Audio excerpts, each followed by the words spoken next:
What's up, everybody? Welcome to the Play It Out podcast, a competitive-focused Age of Sigmar podcast. My name is Kyle, aka Creator Gator, and I'm here with James. James, how are you doing? What up, brother? It's time. It's out. Fourth is out. We've been fourthing. We've been fourthing. We're here. We got in a game. We went to the midnight release party. It was a great time. We got our Scaventide boxes. James sold both of his halves of the Scaventide box successfully. And now we're just hanging out, learning all the rules, trying to get competitive ready. Yeah, trying to just learn. For me right now, my biggest thing is mission packs. I need to desperately review the mission packs because I'm just definitely once tournaments start going, and I know every weekend is going to be a set of tournaments. I'm curious to see what tournament organizers pick as far as packs go, because Meltwater is still in there, and there's 12 total missions, and I guess if you're playing 9 games, you can pick all but 3 of them. Yeah. Normally it's probably going to be more like 6, so there's probably going to be a half that every tournament organizer is all right, that's the one, Yeah. So there's gonna be a 4 that's included. That's what happens every single time. Is there's 4 that everyone includes. Yep. Yeah. So I'm curious to see what those will be. I haven't looked, we haven't deep dove into all of them yet specifically because they're pretty thick. Yeah. So we'll just kind of take them as they come. So, but we were able to play a game against each other, which was nice. We've played 3 Spearhead games together, which has been pretty awesome. And we used a different team every time, which has been really nice to see that kind of stuff. But I've branched out a little bit. I'm not just a goblin boy anymore. He's not just a goblin player anymore. There's some eels in there. Using some shacks. Oh, baby. I like the shacks.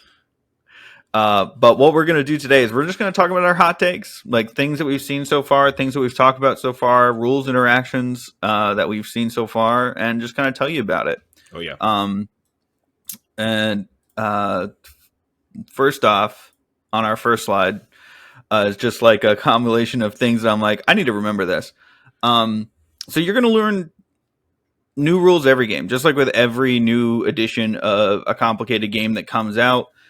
Even in relatively games that are Monopoly and Risk, you learn new rules every game, you know? And different interactions, use cases, and things like that. There's never, if I'm going to be honest, until 4 months to 6 months into this edition, you're probably still going to be yep. Oh, this is how this works in this scenario. You know what I mean? It is one of those things that because it's such a complicated game, it's bound to happen that a lot, at least for the first month, just be aware that every game you're playing is going to be a lot of, oh, can I do this? Is this how this works?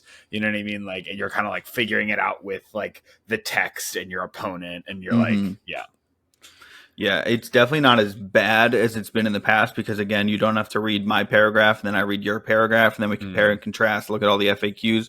It's a lot more in step, but there are a lot of things that I'm still unsure of. And one of those being, can faction terrain fight? Because a couple faction terrains have melee weapons. Toothy treat. I don't know. What am I doing with my maggot-filled mouth? You know what I mean? Yeah. If it's unable to be picked as a target for the fight ability, why does it have a melee weapon? You know. So there's still some stuff we're overall confused by. And I'm going to be trying, once I get to the bottom of stuff, I'm going to be trying to make a video about it. I recently made a video about the deployment phase because that was something that we didn't think about at all when we rolled up to our 2,000 point game. We're just all right, let's play. And then we sat down, we're wait a minute. How does this work? All these deployment abilities. And it took me, again, GW did a great job of laying out it in 10.0. The rule section 10.0, which is the deployment phase, they very clearly state the steps of deploy terrain, use all your deploy keyworded abilities, and then use everything else that says deployment phase. But that's something that I'm sure every opponent that I have is going to be well, you haven't told me your GHB specific honor guard rule. I'm I don't have to. I'm going second. I picked that in my deployment phase section. You know what I mean? So that's going to be a thing that we're all going to be learning. Another thing is I want you guys to reread your rules out loud as if you're reading them to a toddler at story time, because there's going to be a lot of things on your war scroll specifically and your battle traits that you're not really gonna read the first time when you first look at it. So, for example, I was super excited about Saurus Warriors, right? However, their ability where they get +1 to save while they're on an objective, contesting an objective, it specifically says, well, each model is contesting that objective. Objectives got very small. So Everybody's if I want to take touching. Yeah, so if I want to take 20 warriors, I haven't done the math yet. I haven't looked at it. I haven't popped out my 20 warriors and put them on my disc, right? But I don't even know if they can physically all contest at the same time, you know? So definitely that's something to go through and like look at your rules, because you're probably assuming they do something and they might not. Another suggestion that I have is buy some D3s. I have some D3s with me where they're like the weird shape. You know what I mean? I don't like that. I also have some D6s that are 1 through 3 twice on a 6-sided die. Yeah. I like those. I suggest those. But there's a lot of those, like, people are calling them like effect rolls, where it's like roll a D3 and on a 2 up. That's happening a lot. So if you have a dice that just does it, you can not think about it. Math. No math for you. No math. Congratulations. You just do what it says on dice. Yep. 100%.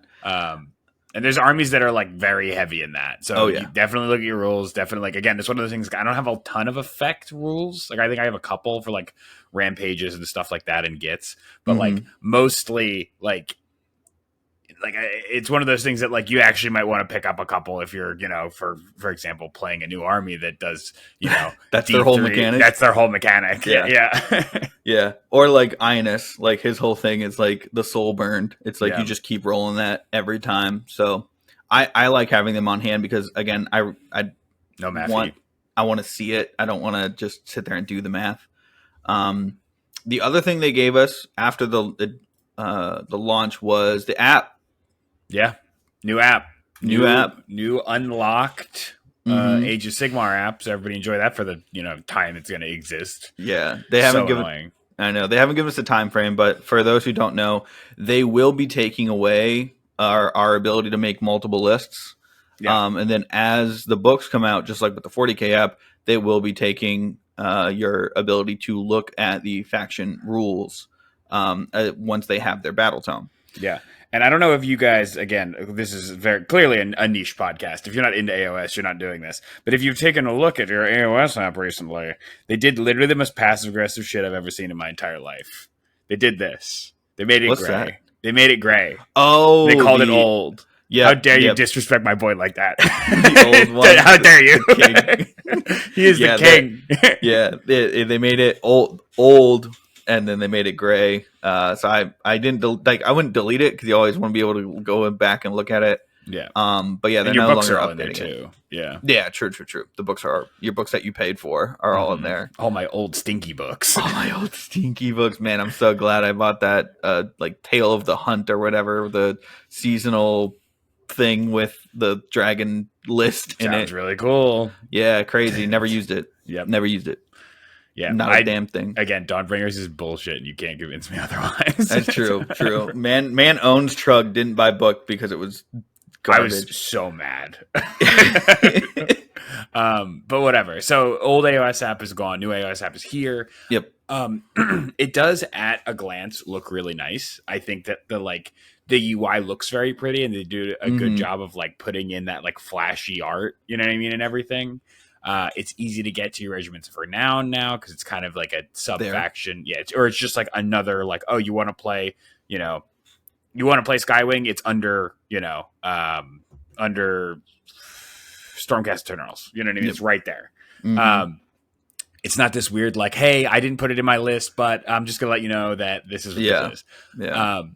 So with that, we now have a couple positives and negatives with the app, right? Definitely. Obviously, it's like not holistically cool. Like, it's definitely just a carbon copy of the 40K app, like we were talking about before. It's probably, we anticipate that happen. Crazy, though, the most advantageous part of the 40K app didn't make the carbon copy. Yeah. The battle bunker didn't make the pass for whatever reason. Yeah. So that's unfortunate because that would have been super cool if I didn't. Because like now, and again, another gripe with the lists is I have to go into like my unit, and then in addition to my unit, I have to go to like my unit's like core ability page or ability page, and then I have to page down to the abilities and expand that sheet to then read like the text. And you're like, okay, that's cool. So this is the ability, and then you go back to like go to like the unit you're trying to affect, and it's like such a pain in the ass. Like, yeah, there's a bazillion everything like again, if you're familiar with the 40K app with 10th edition, it's a carbon copy of that, which in 40K makes a lot of sense because there's not as many abilities on units, and there's a crap ton of like little drop down menus for things that like you don't need to see all the time, right? In AOS, it's a little bit different. Like you kind of want to look at everything at once, and they did a lot of trimming down of a bunch of stuff so that it would fit on one war scroll. It'd be nice to just look at that one war scroll. Like I get like maybe don't include like the unit thing, or with the heroes like it says all the stuff. I don't mind all the stuff that it can take in the regiment. I don't mind that being in a drop down menu, but like if I just want to look at Saurus Warriors, I don't want to have to click on Saurus Warriors, melee weapons, and abilities to be able to see like what the hell I'm looking at. And it's all expanded menus too. Like it's not like a hot, like it's not, doesn't take you to a different page. It's not a page where like everything's displayed. It's like I have to like page through and expand and unexpand things that I'm trying to look at. So like when I'm trying to do like a Trug buff on my Trogs, and I'm like page open, and then it's like a long paragraph, and I'm like, okay, this one is what I have now. And then I don't have to worry about that until I have to fucking roll it again on my next turn. Yeah. Yeah. It's overall, it's like it's super useful. Like it's a great, I do love having it, and I love using it specifically for like list creation. Like it's really nice when you go to add a hero, it only shows you the options that you can add in it, like that are available from that hero. Because the new list, we'll talk about this later, but the list building has gotten, I would say, more complicated. Yeah. So I wouldn't say more complicated. I'd say it's a harder puzzle. Yes. Like I would say it's not as freeing as it once was. Yeah, even though the you regiment don't have the tax anymore. Yeah, the old regiment system was, I would say, more complicated. I would say this is more of a difficult puzzle because you're not able to fit everything that you want. Sometimes you're not even able to fit everything that you need. Yeah, you know what I mean. Lord help you if you don't have a point efficient or like specific wizard, include them all hero, or like a wizard, a good wizard to bring. If you have two heroes that you have to bring for your faction in one way, shape, or form because they're point efficient or you need them to do something, but they're not a wizard, good luck. No manifestations for you. Yeah, good luck not playing with the free like 200 to 300 points that everybody else gets to play. Yeah. But yeah, the I don't think we mentioned this, but make a list for every faction that you might play, because when they do lock it down and say, hey, you're only able to make one list like at all if you're not paying, subscription wise, you will still be able to access those lists, and then you can just sit there and constantly edit them. Yes. So it's like it gives you some placeholders. Yeah. I literally have I have all my factions that I play and all your factions that you play in my app, just so that I can we're like talking about, because again, similarly to this podcast, me and Kyle talk about AOS all the time. So it's like we're like workshopping lists and things like that that like we both think are really cool, and like different mechanics and stuff like that would play well off of each other. So it's nice to be like, oh, hold on, let me like set this all up so I can like really talk to you about it. And it's like it's a lot of fun. I do appreciate that's like again, we've been critical of the James Workshop, but I do appreciate them on launch saying, hey, everybody can play for free, like just enjoy it for as it is. A big thing that I don't think a lot of people know is that all of the GHB stuff is currently free in the app. So like you can go look up battle plans, you can go look up battle tactics, you can go look up all the seasonal rules for the honor guard. That's something that they haven't done previously, and I think we don't know if that's going to continue into the index. I don't think so, I don't think it is. Yeah, I didn't get a QR code for the box, so how am I? Because in the past you would buy the GHB that would have a QR code that would unlock all the seasonal rules. But like I got the cards, but no QR code. So how are they going to know that I have that? I'm hoping that it's one of those things that they kind of until this, for this season, they just give it to you for free. That'd be sick, yeah. And then like next GHB, they'll give you like you'll have to get the GHB, and True. Wheels got to keep turning. They gotta keep grinding the bones and making the profit. Yeah. So yeah. Other than that, though, I mean, like that's a positive, but like I do like the app again. Yeah, like 100%. it's like the old app was incredible, and I didn't Mhm. I didn't anticipate we were going to maintain as good a quality product, but I'm happy with what we have. You know. Yeah, I think the battle bunker is coming, and I think there will be potentially options for like drop downs and stuff like that. Yeah. I think it will get better. I just think they're suffering from the fact that they had a really good app, and then someone in the higher echelon said, "Hey, just copy the 40K one. We've already had that out for a while, and we've already been doing stuff with it. Just copy that, And you make know them what I pay mean? Don't for make a it. new thing. Just copy the 40K one And make them pay for it. Exactly. I mean, you and I speculated that this was going to happen because I think Age of Sigmar has finally got to the point for GW where it's profitable, so they can start milking it more. Where in the past they would just give us a bunch of shit for free just to like get people playing because once you're in, you're buying the models. Yeah. Yeah, but overall, I would give the app a nice solid. I'd say 7. I spend a lot of time on it, and it's currently free. And I'm not probably going to pay the subscription, so it's always going to be free. Oh yeah. But I'm not paying I like it. subscription either. Yeah, I do appreciate that there is a free version, but it is, and it's nice that I don't have to buy like because everything's indexed right now. It's not like battle tomes. Like I don't have anything locked behind a paywall, so I'd actually give it probably like an 8. Like 8 or 8.5. Like I do enjoy it. Yeah. Is it perfect? No, but like little step backward. It does exactly what I want it to do right now for everything. Even when they restrict us down to one list, like I only really need one list because I'm only going to bring one list to a tournament. You know what I mean? Everything after that is just funsies. Can't play 2 games at the same time. And I will say that this is the last thing I'll say about the app, and then we can move on. But the thing that I'm like, I wish they would have done this, and I swear to God, this would make them like increase their profits by 200%, is if they made absolutely everything free. And then if when you're in the list building section, you can, when you add a unit to your list, there's a button on that thing that you click it and it takes you to that unit's web store so you can just buy it. Or like you hit it and it basically works like an Amazon shopping cart where you're like sitting there like building a list and you're like, oh, I have all these 3 units except for these 2, and you're just kind of like, bye. Yeah, it would be one of those things that I feel like it would be kind of jarring though to like go from 0 and be like this entire list, and if I just buy it raw. That's honestly probably the exact reason they don't. Is because like if you bought everything, that's crazy. That's $1,500. That's crazy. Yeah, true. That's literally me right now with Nurgle because like I bought 2 of the start collectings, which were like relatively cheap comparatively. And now I'm at the point now where I'm and I got like 2 big characters which were over $100 each. Yeah. And now I'm at the point now where I'm like, how many Blight Kings do I need? And each Blight King kit is like $60. And it's for 5 models. And I'm sitting there going, how many do you have? 10 right now?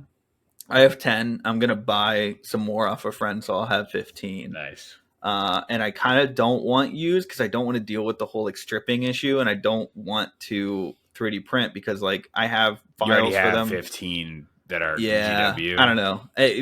If I really, really need more, I'll convert some of my old Fat Cast Liberators and just throw some green stuff on them. But I feel right like now, 15's good though. At least for the the list we were talking about before. I think that's 15. I don't think I'll need to go more than 15, honestly. But we'll see. But yeah, so the next slide we got is basically our hot takes from both the game that we played and the game that all the games that we observed like that night. Like people were playing games up until like 3 a.m. Oh yeah, like, we showed up at like 7, I think, 7 or 7:30, and we both left at like 2:30. Yeah, but people were still playing when we left. Yep, 100%. So one of the things that we have to say is spells. They're way less consistent than they were. Spell hard. Hard to cast. They're hard. Spells are hard. There's like less of them because I think usually each faction got 3 plus some War Scroll spells. The casts are sometimes in some cases higher to cast values, and there's way less pluses to cast. Oh yeah, like I don't know if I have one raw in my army, if I'm being honest. Like I don't think I have a wizard that has like, again, I take Scraggrot and he doesn't have any pluses to cast. Yeah. You do have the Endless spell that is like, again, it's one of those kind of, there's a lot of factions that have a spell to make other spells give better. A +1 to cast, yeah. Yeah. The other thing is a lot of the spells have gotten much more restrictive. So old spells that were just within are now wholly within. I know that the Comet, for example, it used to have a cast of 36 inches. Now it is 18. Like insane. Like it literally got like so much shorter. It also used to do D3 damage, like regardless, within 10. Now it's 6, and it's also the effect roll where it's only you know what I mean. You got to roll that 2 up on a D3. Yeah, 1 and 2 doesn't do anything. So. 1 and 2 doesn't do anything. Yeah. Yeah, it's definitely one of those things that I think overall, like casting is way less consistent. I think they squashed the amount of spells in the game, you know, or at least like in your lores. They made it. I feel like there's a similar amount of casts. I mean, I don't actually think that's true. I think there's less casts. Like you have like some like slightly less casts. So it's like these buffs that you're like baking into your army aren't guaranteed. You know what I mean? These defensive like or positive, like who knows if you're gonna get -1 to wound on your dudes? Like I don't know. Who knows if you're gonna get like, you know, +1 to hit or +1 attack, you know? Exactly. Well, we both have similar spells in my Nurgle list. I have Fleshy Abundance, so it's -1 to wound, and I have to cast it on a friendly unit of mine that has to be wholly within 12, I think. So my wizard's got to be close, but it goes off on a 7, and I have no pluses to cast. Also, I have 1 cast. Yeah. Like it's an unlimited spell, but currently my list only has like 2 wizards, 2 1-cast wizards, because the only 2-cast wizard in Nurgle is Radagast. Yeah. Who's this massive named character? Exactly. 500 points. Yeah. Literally 1/4 your army. So it's kind of, we live in that world where casts are expensive and they're very unlikely. And a lot of times it's just I roll 2d6 and you roll 2d6 and we see what happens. Whoever rolled better, good. Yep. No primal dice, thank God. Oh my God. I low key miss primal dice because you could 100% guarantee a spell. Yeah, but like I feel like you like, again, similar like to a point we're gonna get to later, like just don't count on it. Like it's great if it happens. Don't assume it's gonna happen, you know. Yep. 100%. Another thing, right? So spells are harder, buffs, debuffs are harder, right? Like they have like hard ranges, things like that, or like you have a 3-up that you have to make. Recursion, right? I do think is more widely available. Like I think a lot more people have recursion now or have a form of recursion. But the issue is you now have like gets recursion, where it's like, okay, if you didn't have recursion before, you now have like a form of recursion on a 4-up, and usually it's bound to a character or a terrain piece or something like that, right? Whereas like gits like are like one of the core mechanics of gits is like they keep coming back, right? I don't have a 4-up. I have to pay a command point to bring something back. And I think Skaven has a similar thing where it's like you just pay. And it's like if I've got a token, I can get half a unit back, you know. Which we've talked about, that is much more satisfying because 4-ups are brutal and I hated it. And I remember when we were initially talking, I was like, oh, that's easy. I just kill the moon. You know what I mean? I just kill the Loon Shrine so they can't come back. Well, it's 14 health with a 4-up save. It's all the way across the board and not near anything else I want to touch. So that I remember saying that in a world where long strikes had 30 a million range. Yeah, 100%. And we have 18-inch range now. Nothing has that kind of range anymore, if I'm being completely honest. Yeah, the board got bigger because everything else got smaller, including objectives. Yeah. Objectives being smaller is massive. Yeah. Objectives being, I think we'll talk about that later on, but objectives being smaller is such a defining feature of how the game's going to be played, because now, like, and a lot of people already knew this, but if you're standing on an objective, you're not really doing much else. No, whereas you have to be in this part of the board. Like you can't be like towing on and doing 6 other things. Exactly. Yeah. And with like the ranges of everything, range weapons, spells getting smaller, and the objectives getting smaller, your bubble of influence, if you're standing on an objective, also got smaller.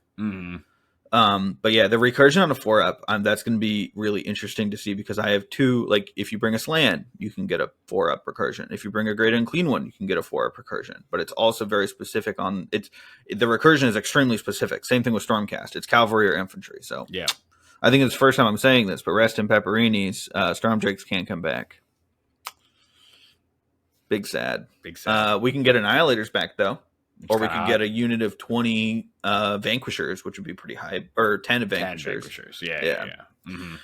20 attacks on 10 Vanquishers. The Vanquishers are a sleeper in my mind because they do an insane amount of work against infantry, and I kind of like it because they're the only like foot piece that is or like last edition was chaff that is actually punching up, which I appreciate. But Another thing is keep an eye on your opponent's like buffs and debuffs. I know when we played, I should have understood all of the buffs that you could potentially have, whether it be Moon, -1 to hit. What else do you have? 5-up wards. 5-up wards on your important characters. They don't have them innately because those aren't going to go off every time. No. So, like, if the Moon moves, like, again, we've talked about it before, the Moon got more inconsistent. You're no longer just able to get bubbles of Moon around people you need with Scragrot and whatever. And, like, Moon distance going smaller and only being able to hold the Moon in a specific spot. With that moving, plus, like, I think it's on a 7 is your spell to cast for -1 to hit.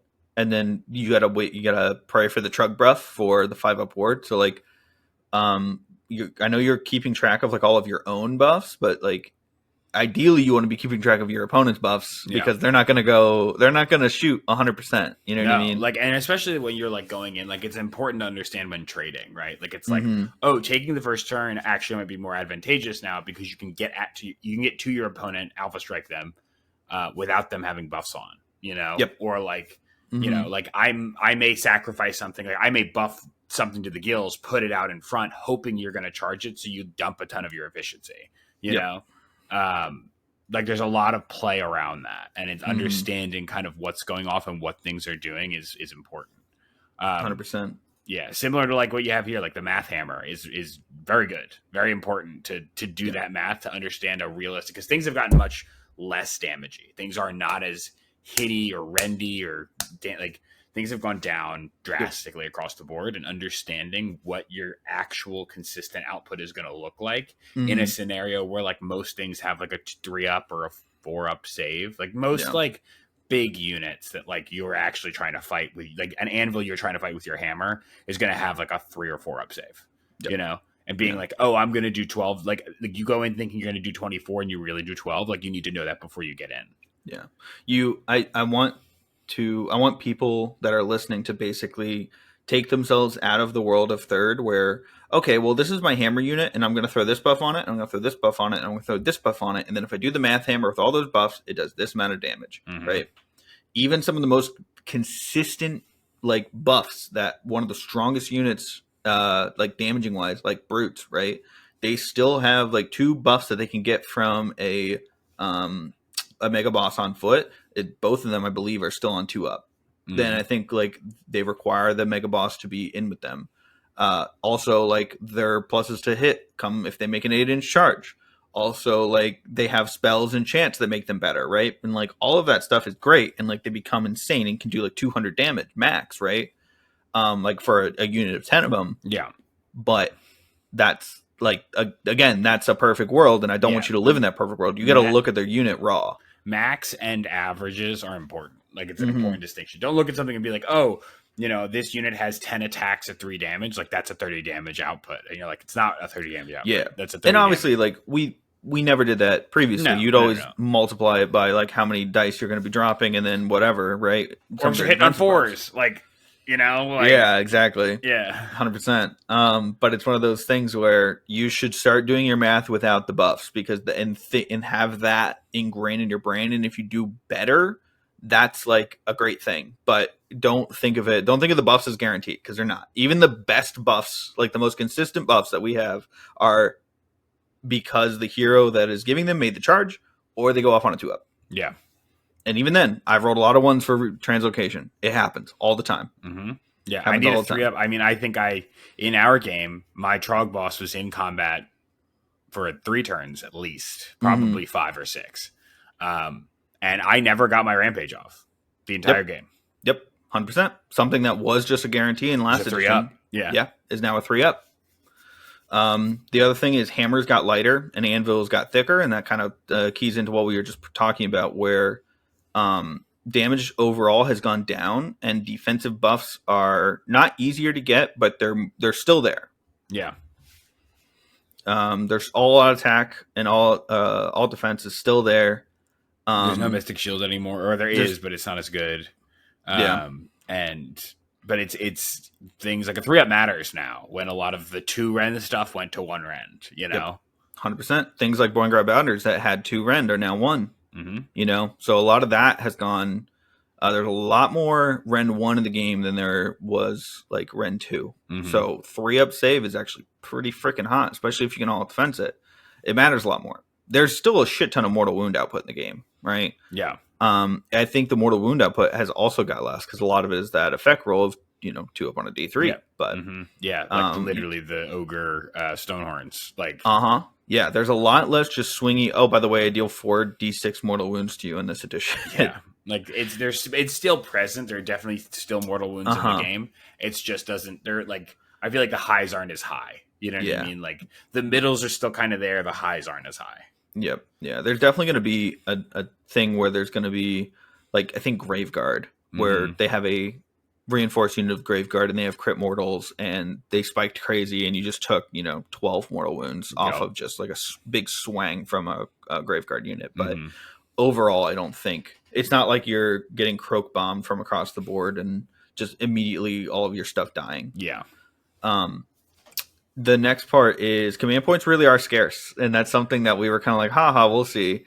I made fun of them a lot, and I'm wrong because it is scarce. In your faction, do you have anything on your war scroll that is like, if you give this command, it also applies another buff or anything like that? Nope. Okay.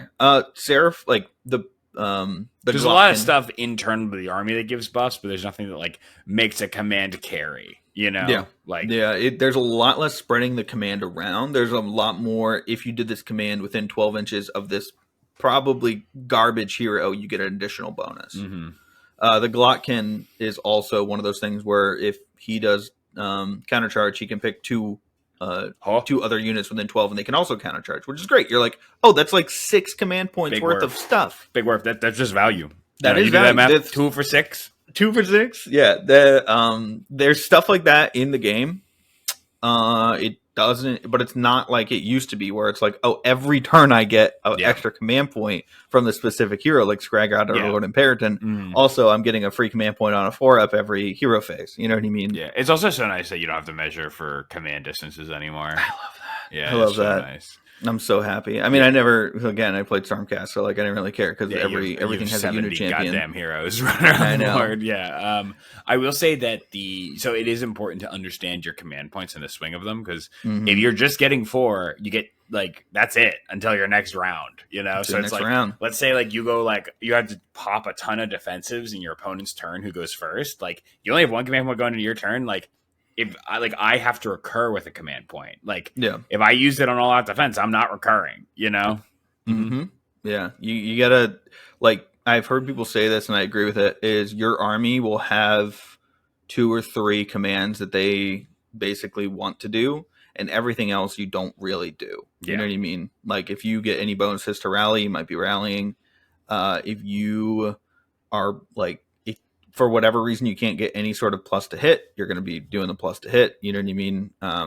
If you really have a spell that you want to be like that spell is just good and you just want to be magical interventioning every turn, you know what I mean? Which is so strong. Magical intervention is so strong. Yeah. It is, especially if you have something that's like a small cast. Yeah. Important to know, we had to reread the rules about this because our podcast was incorrect. If that never happens. If you magical intervention, they can unbind even if they used all their spells. Yeah, it's just power level. Like you have that many unbinds. Good luck. You have that many unbinds, regardless. Whatever in the hero phase, you have that many unbinds. It's not like they're coming from the same battery, which is like, I get it. It's simpler, but I would have enjoyed that the other way. Honestly, like, are you done? Are you done? Are you done? Are you done? Especially with like manifestations and stuff now, just being able to summon an incarnate in your opponent's turn is kind of crazy. Yeah. Is there what would you say? So you have the loon and bring them back command. Bring you back. What other commands do you use? Definitely cast. Definitely unleash spell because I want to get the moon out there. I want to get my cauldron out there. Yep. Like there's some spells I want on the board the whole game. So definitely sense. that. And then I would say like I don't really love I'm not a big counter charge guy. Like I just kind of like, I'll charge on my turn. If you want to charge me, charge me. You know what I mean? But I'll just charge on my turn. If you do something like stupid where it's like you put guys in front of me like 8 inches away, and your command or your battle tactic is that those guys can't be in combat. Yes, you know what I mean? I'm gonna try it. Then I'm gonna try it for it. Yeah, I'm gonna spend my 2 command points to deny your battle tactic, which is another point that I think I am making on the next slide. It is. Yeah. So to transition, battle tactics are still difficult, right? They're not. I would say that they're not as difficult because the wording is very like non-conditional, right? Yes. In many cases, there's a lot more just do this thing. You know what I mean? Which I think feels a lot better than like led into the maelstrom from the last GHB of third, where it's like, oh, you have to do something, but also these 2 conditions have to be met for you to get this battle tactic, right? This is just like, okay, have two in the center. There isn't your condition is you're not in combat, right? Yep. Fairly simple, right? Go and like take 2 objectives back from your opponent, one of which they controlled at the beginning of this turn. Yep. There's a lot of they're written a lot simpler and they're a lot easier. I think they're a lot easier to accomplish. I think it is true that like your turn 1 gimmies is essentially going to be a trade of like, do you take the center or do you take the flanks? It's one of the like you're going to go in the middle or it's going to go in order. Army might do secure the battlefield because like you can very easily plan for that. But like if you have, and we'll talk about this later, I believe most lists are going to be a 2 or 3 drop. If you have a 2 drop and they have a 2 drop, you better have a plan if you don't get, or if they make you go first. Yeah. You better have a plan for that turn 1 battle tactic, because if you didn't bake that into your list, it might not be possible. No, you might, if you have a slow army, you might not be able to get to the center with 2 units. And I was listening to a podcast where a tournament that happened last weekend. And a lot of the counter play in battle tactics is still very much alive because you have so much interactivity in your opponent's turn, right? Like if you charge into the center and I have Kragnos, right? I'm right on the edge. It's a 9-inch charge, but I rolled 3d6 to charge. You know what I mean? I can deny your tactic very easily, Oh, yeah. And it's a 4-point swing. That's like if you took the double, it's a big deal to lose the battle tactic in this edition. 100%. Like they're way easier, but they're like it's very easy for your opponent to mess them up. Yeah. / like you have to build your list around it, which again you should be building your list around battle tactics regardless. But and sitting on points. And sitting on points, it's crazy. That's kind of how you win the game. But like again, I've been playing a lot of Nurgle recently, so in my army I have 2 units that can move 8 inches. Well, take the flanks requires me to be towing into the enemy thing, so I can guarantee 1 with a command point to run up the board and get there, but the other one, if it rolls a 1 to if it rolls a 1 to on the run roll, guess what? That's 9 inches. That's 9.0. That's not 9.1. Something what I mean? To remember though is if you in their turn, like if to say they go first, you can redeploy them. Get an extra inch there. Like there's other what I'm saying is like because there's so many like combinations of things you can do, like there's a lot of play and counterplay. There's definitely a lot of play. The thing that I want people to know is that you have to build your list with the thought that you might have to go first and you might need to do one of you might have to have a battle tactic ready to score. Yeah. You don't want to live in the world where you didn't set up. You set up assuming you were going to take the second turn and then you didn't. And now you can't score a battle tactic. Yeah. Yeah. But yeah, that always watch out for the redeploy. Always watch out for the counter charge. Those are going to be things that are going to mess up your battle tactics, even on a good day. Yeah. So, going into our next slide, manifestations are very important and they're very confusing. Yeah. I still don't quite understand them. Exactly. Nobody's going to understand them for a while. Yeah. Because they're in the rules. They say they are not units except, and then they have conditions. A big list of when they are. So that's something that everyone is going to have to learn. I encourage everyone to read up on it. Read up how your manifestations work. Read up how close you can cast them. See if they've changed to what they were, because a lot of them have. And then just, think about how you're going to use them in a game, because it's one of those things where they're free. They're free and you're going to have them out. Yeah. So always be having them. You want them to be out there. You don't want to be playing a game where they're not out there. Some of No, them are garbage. It's a free unit. Like It's a free even unit. then, like I cast Scuttle Tide's garbage, like actually garbage. But I'm still gonna cast it as much as I can because it's a free pot of wounds that I can throw at stuff. Mm-hmm. Yep. They can't score battle tactics, and they like can't be targets of almost everything in the game, right? They can't all attack. They, whatever. But it is just free health and free damage that you're throwing around. Yeah. Hot take again. Incarnate garbage. Incarnate's garbage. It goes off on an 8. 8's tough, and it deals it on average because it hits on 4s, and there's no way to make that better. Even to endless spells where it has -3 rend into those, it deals 5 damage. Not great. Yeah. I don't know. I'm not on the incarnate train right now. I'm looking at every other one because I'd rather have a small one that goes off on a 6 than a 6 or a 7. 7 is much more attractive than 8. Yeah, I tried to cast the incarnate many times and it didn't work. I didn't cast the mood once. That's on a 7. Yeah.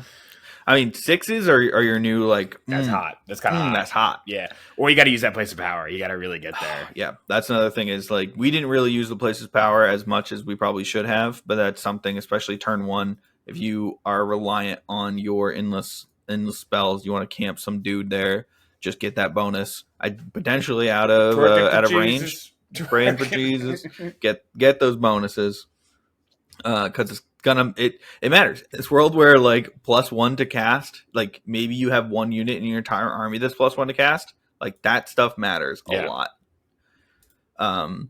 Control. Speaking of things mattering, control score matters a lot. Yeah, there's a lot of stipulations, like connotate. Like there's a little text where it's like, oh, but I have a banner. Oh, but like I have an ability. Oh, but I have like there's pluses and minuses and control scores all over this game now. It's just like it's kind of complicated.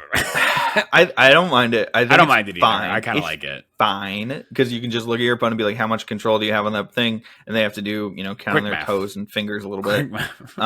But yeah, it is one of those things that as we were leading up to 4th edition, we were saying, how much does this really matter? It's kind of like bravery. You know what I mean? Where it's like, is it really going to matter? Because like, if you're on the objectives are smaller. I'm just going to kill you.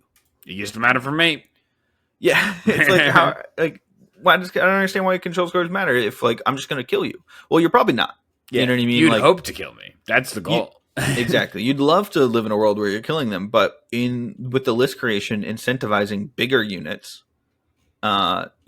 reinforced units that are tankier, you're going to be sitting on that objective for a lot longer. There's going to be a lot more back and forth. There are hammer units that are going to be running around and they don't care about control score because they're just going to wipe their opponent off that thing. But a lot of times if you have a that's not your top tier hammer and like they have a point efficient point holding unit, you guys are going to scuffle over that for a turn. Yeah, I can say confidently I put I put Trogs into Blight Kings. I thought I was going to wipe them off like within a round. It was not super hard to kill. Yep.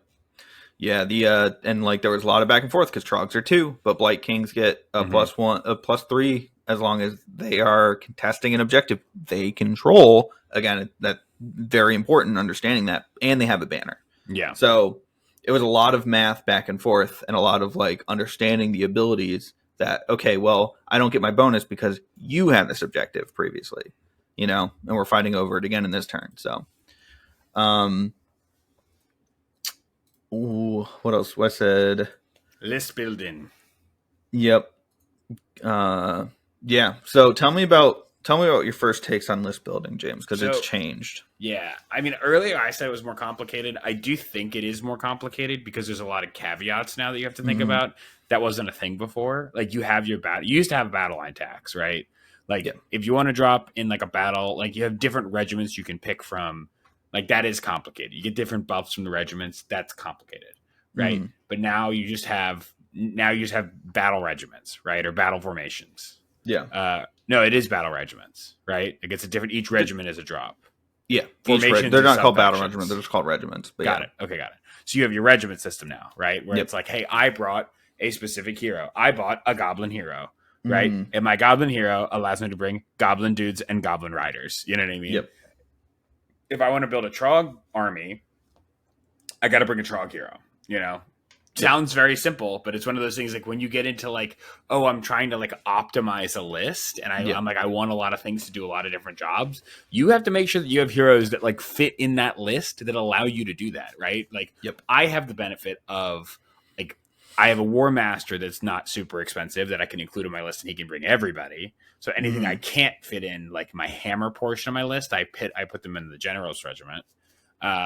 But a lot of people don't have that luxury, you know, where you're like, oh, like I kind of have to pick and choose what archetypes I can bring because I don't have the heroes to really like satiate the need, you know. And you want to keep your regiments low because that's you can dictate first or second based on the amount of drops you have, right? Yeah. So it's still a really, really important tool. Yeah. I don't think it, like, when you say complicated, my brain jumps to how am I teaching a person how this works, right? So, like, when I would not say it's more complicated in that sense of I would, in 3rd edition, trying to teach someone how to build a list was insane. I hated that. Well, explaining the regiment systems, explaining all that kind of stuff, explaining the, like, battle line tax and all that kind of whatever. I like this much more. It's like, take a hero, they can take 3 units, and, like, as long as their battle profile says, but it does make a very much more difficult puzzle because of that. It's more limiting. Like it's not as difficult. It's not as complicated. It's more limiting.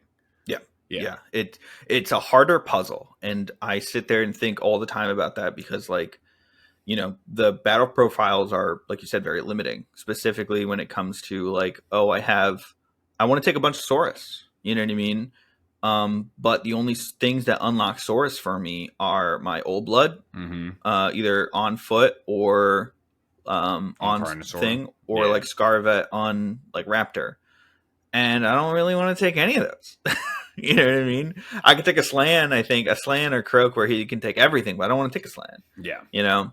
I mean, that's probably me just being stubborn, but it's one of those things where like the unit, the like hero matters so much more. Also, you really, because you need, each hero is basically a regiment, you really only want 2 heroes. Yeah. So I think as far as like regiment heroes, like unless you have regiment heroes, but those are so few and far between, and like some of those ones that you think would be aren't. No. Like, I don't have a second, like, I have to take a caster as, like, my primary hero. There's no casters in Gits. We have a ton of little casters. There's no casters in Gits that can be your, like, regiment hero, you know? Yeah, regiment heroes are massive. We could do a whole episode on list building, and we probably will at one point in time, because there's a lot to dig in here, but that is one thing is, like, look at your regiment heroes, look what is physically available to you. Stormcast is pretty lucky. They can get the banner guy, which is pretty good this edition. And there's like a bunch of other regiment heroes that are really important. So definitely look at regiment heroes, and definitely look at the units that the heroes unlock. Also, like, list building is basically going to start with what units do you need specifically for your list. Yeah. Like, what units can you live without? Or what units can't you live what do without? I need to, like, if I need 2 units of 6 rock guts, what do I need to take 2 units of 6 rock guts? Yep, 100%. 100%. Oh, yeah. Also, the General's Regiment is extremely important. Like, for bonuses and negatives, because people get bonuses against. There's battle tactics that are kill something in your General's Regiment. There's like the seasonal rules for this first season, or you get bonuses against, or like, you know, you have bonuses for yours, but also against your opponent's General's Regiment, right? So you want to make sure that your General's Regiment is lean. As much as you can take 5, you may not want to take 5. You know. Yeah. I find that that puzzle is the most difficult part of. Well, my War Master has to be my general, and because it's in the General Regiment, I get 4 slots to put in there, and I can put anything in those slots, but I don't want to because I don't want my opponent getting all of those bonuses against +1 to hit units. Or +1 rend or exactly. So it becomes a lot of like, you typically put a big hammer, your biggest hammer, in that unit, and hope that you can put buffs onto it from the seasonal rules, and then they don't get clapped back by other people. ideally your hammer is you're choosing the combat, so you get the benefit from it. That's my thought process anyway. So I definitely think that is the way to do it, and that's what I've seen in a lot of lists that I've like looked up on BCP and seen on other podcasts. Is like you don't want to have a lot of bloat and point heavy units in your general's regiment. Like you want stuff that is point holders, cheap chaff, like and the things that you don't hammer. care if they get like bonuses they too. Get gooped. Like they're gonna get gooped anyway. Yeah, true. Big true. We'll definitely pick that up in like a full list building podcast at some point in time. The last thing I'll note on just very quickly is that Spearhead's good. It's great. It's good. Yeah, it's so good. There's a reason we played three games of that and one game of the big game. It's just easier to get reps in. I've been playing it with my wife. It's so much fun. I love it. It's so much fun. It is a great way to get into the game. It is a great, like, I love the Tempest of War style draw. Like, that's really fun. I love the twists. Yeah, it's been a shit ton of fun. And we played in TTS and it takes like 2 hours. You know what I mean? Yep. And it was the first time we played it on TTS. Yep. That was like still figuring out the TTS, bull crap. So it's awesome. Like it's awesome to crank out a game. I definitely don't think it's going to replace the 2K game. And that's what a lot of people's like, Yeah, that was kind of like, I mean, like even at the game store, we were talking with people and they were like, yeah, I like it, but I'm not really going to play it because I'm going to play 2K. You know what I mean? And I don't think it was ever in the realm of possibility that it's ever going to replace 2K. No, I just like that it's available because I mentally get stressed out thinking about a 3-hour game and like making sure I have all of the stuff there. But for a Spearhead, whatever, you know what I mean? You just throw some stuff on the board and see what happens. It's nice. It isn't a replacement. It's not a competitor or a replacement for 2K. It's a competitor and a replacement for like, at least for me, for like, oh, I'm going to go sit down on my computer and play video games for like an hour. Yep. Mm-hmm. I'm gonna go play a game of Spearhead. You know what I mean? True. Like, it's not as competitive, right? Because there's definitely going to be like as kind of numbers shake out. There's going to be a couple of Spearhead that are just better than the rest of them, and then there's some that are going to be bad because there's no customization. So, but when it comes to getting into an army, like getting into and playing a new set of rules, it's really nice. As like, oh hey, like if I'm kind of interested in this army, like as a seasoned player, this is the draw is like, I want to play Ideneth. I've always really liked the rules. I don't want to like jump in full steam and spend, hundreds of dollars on an army without like really giving it a shot first. Right. And playing 2K on TTS is the worst thing ever. So, it's nice to be like, hey, like I'm going to go play with the Tides, see how it feels. And then like, do I like it? And I was able to do that for $100, you know what I mean? Instead of hundreds of dollars. Hundreds of dollars.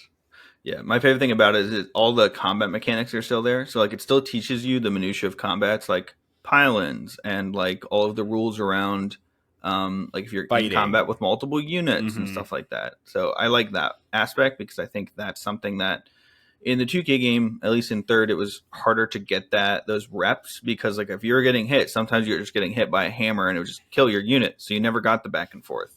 I don't need to pile in if I'm dead.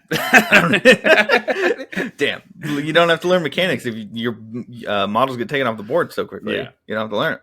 But overall, that's kind of where we're sitting on hot takes so far from fourth. We're definitely going to talk more about them in the future because we have so much more to talk about. But James, is there anything else that you have at the end of this that you want to say? No, I'm psyched. I know that we have some stuff we're also working on in the background for you guys. So be on the lookout for some cool new stuff. Kyle's been doing great with the content on like the deep dive on specific rules and rules interactions. Because I know that he's, of the two of us, Kyle is definitely the better at actually understanding rules, like intention of rules as written, whereas I'm like long and James short. Is long definitely. and short. I as we were talking, I was like, James is the on tabletop general. He knows how to make the right call on the table. I'm the like I understand how this rule is written, and I know where to find the like citation to be like, all right, it works this way because of XYZ. Yeah. You know, so that's my niche. Yeah, your strength is you actually know the rules. My strength is I can read. You can read. Literacy, my one weakness. My one weakness, reading. But yeah, there's definitely going to be a video for faction terrain because again, if I can't fight, if I can fight with a faction terrain, can I pile in? And if I can't fight, why do I have a melee weapon? You know, so these are all questions. The other thing is manifestations and endless spells. Like, I have to do a video on that, just talking about it, because like otherwise I'm never gonna learn. Yeah, 100%. You know what I mean? That's something that I can't wait for you to do a video on it, because I need to know.